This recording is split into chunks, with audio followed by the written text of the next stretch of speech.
ready. These men and women are marching into an ambush. This group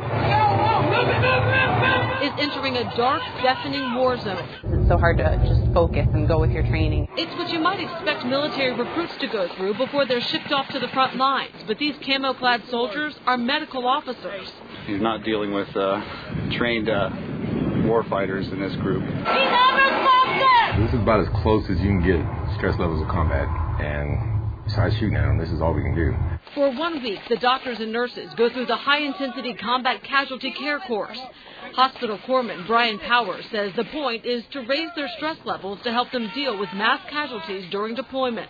The physicians are taught they could be the only doctor an injured fighter sees in the first 12 hours of care. The last thing you want is to be on the table as a casualty and have your doctor freak out and not know what to do. So that's why we stress things out of here.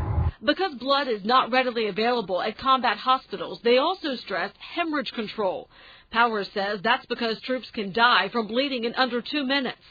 He tells us you have 4 to 6 minutes to deal with airway issues. Focusing on blood control first instead of airways goes against what doctors and nurses are usually taught in medical school. Dr. Ian Cassidy tells us it takes some getting used to.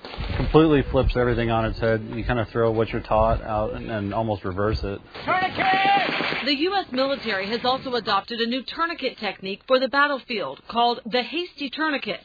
A doctor or medic who notices bleeding in a patient's arm or leg will immediately tie it off high and tight. Then, once the wound is located, they'll put a tourniquet 2 to 4 inches above it. Army officials say the technique has a 99% success rate of saving soldiers who are in danger of bleeding to death. Army officials say the hasty tourniquet and hemorrhage control are a few reasons we're seeing the lowest killed in action rate in U.S. military history. 37, Romeo, Sierra. Lieutenant Dawn Whiting says she's glad the training is prepping her for what she might see overseas. But at the same time, it almost overwhelms you to know what you could face. Dr. Cassidy, whose father was a military physician, knows what he signed up for and knows just how intense things can get in the field.